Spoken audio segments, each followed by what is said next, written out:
చిలకలూరుపేట పట్టణంలో శ్రీకృష్ణదేవరాయ సెంటర్లో కాపు సంఘం నాయకులు తోట బ్రహ్మస్వాములు ఆధ్వర్యంలో శ్రీకృష్ణదేవరాయ విగ్రహం మొదటి వార్షికోత్సవ సందర్భంగా శ్రీకృష్ణదేవరాయ సెంటర్లో కమిటీ వారు జెండా ఎగురవేసి విగ్రహానికి పూలదండలు వేసి కొబ్బరికాయ కొట్టి నివాళులర్పించారు.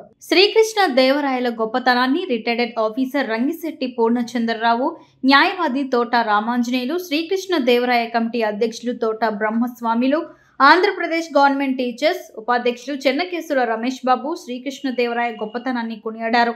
మహిళలు పాల్గొని శ్రీకృష్ణదేవరాయ విగ్రహానికి పూలమాలలు వేసి నివాళులర్పించి ఆయన గొప్పతనాన్ని వర్ణించారు. ఈ విగ్రహానికి సహకరించిన దాతలందరికీ పేరు పేరున ధన్యవాదాలు తెలియజేశారు.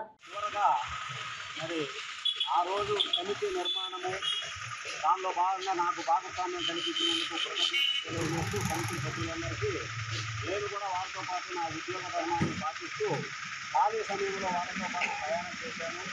ఆ ప్రయాణం చేసిన భాగంలో మేము ఇక్కడ శ్రీకృష్ణదేవరాయ విగ్రహం ఏర్పాటు చేయడం అనేటువంటిది, ఈ ప్లేస్ అనేటువంటిది మనకి అలాట్మెంట్ అవ్వాలంటే ఆ రోజున ఉన్నటువంటి అధికారంలో ఉన్న మన గౌరవనీయులు శ్రీమతి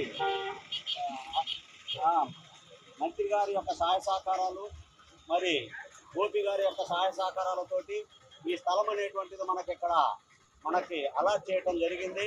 వారికి కూడా మనం అందరం కలిసి తరఫున కృతజ్ఞతలు తెలియజేస్తూ, మరి శ్రీకృష్ణదేవరాయల గారి గురించి మన లాయరు తోట రామాంజనేయులు గారు చాలా చక్కగా తెలియజేస్తున్నారు. ఆయన యొక్క పరిపాలనలో ఆ రోజున దక్షిణ భారతదేశంలో రోడ్లకు ఇరువైపున ఆభరణాలు కూడా రాసులుగా పోసి అమ్మినటువంటి పరిస్థితులు, ప్రజలు చాలా సుఖ సంతోషాలతో జీవించున్నారు. ఆయన 1509 సంవత్సరం రాజ్యాధికారం స్వీకరించి 1529 దాకంటే దగ్గరగా 20 సంవత్సరాల పాటు విజయనగర సామ్రాజ్యాన్ని ఆయన విజయమానంగా పరిపాలించడం జరిగింది.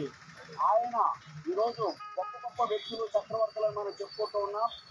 ఆ రోజు శివాజీ గారు కానీ, ఛత్రపతి శివాజీ గారు కానీ, సర్దార్ వల్లభాయ్ పటేల్ గారు కానీ, మరి శ్రీకృష్ణదేవరాయలు గారు కానీ, వాళ్ళందరినీ మనం ఆదర్శంగా తీసుకొని ఈరోజు ఆంధ్ర రాష్ట్రంలో మనం రాజ్యాధికారం కోసం ఎవరు ఏ పార్టీలో ఉన్నా కూడా అన్ని సామాజిక వర్గాల వారిని కలుపుకొని ముందుకు వెళుతూ రాజ్యాధికారం కోసం ప్రయత్నం చేస్తూ ఉన్నారు. ఐక్యత అయ్యారు. నేను రాష్ట్ర స్థాయి ఉపాధ్యాయ సంఘ నాయకుడిగా నేను రాష్ట్రం మొత్తం తిరిగి ఉన్నాను. ఆ ఐక్యత అనేటువంటిది మా కళ్ళతో మేము చూసాం. ప్రస్తుతం ఈ రోజున కాపు కులానికి రాష్ట్ర స్థాయిలో గౌరవం అనేటువంటిది, కాపులకే తెలియకుండా గౌరవం అనేటువంటిది రాష్ట్ర స్థాయిలో వచ్చింది.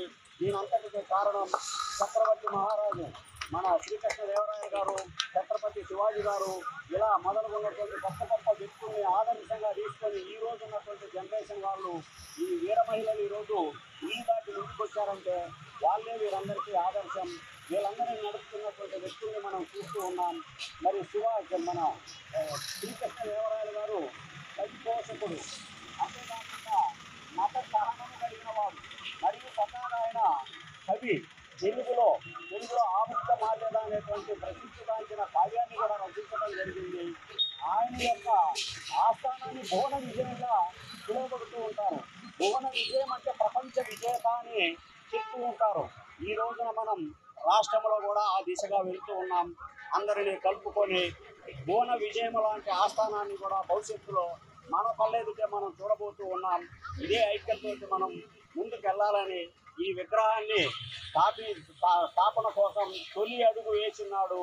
అనేకమైనటువంటి విమర్శలతోటి వెనక్కి లాగటం, ముందుకు లాగటం అన్నీ కూడా ఇక్కడ ఉన్నటువంటి కమిటీ సభ్యులు, మరీ ముఖ్యంగా ఎదురుగానే ఉన్నటువంటి శ్రీనివాస స్వామి ప్రొపరేటర్ పోతురాజు హరీష్ కానీ, మా విజయాల లక్ష్మీనారాయణ గారు కానీ, వెన్నం శేఖర్ గారు కానీ ఈరోజు కొంతమంది రాలేకపోయినారు. వాళ్ళ యొక్క సహాయ సహకారాలు ఇదే రాఘవ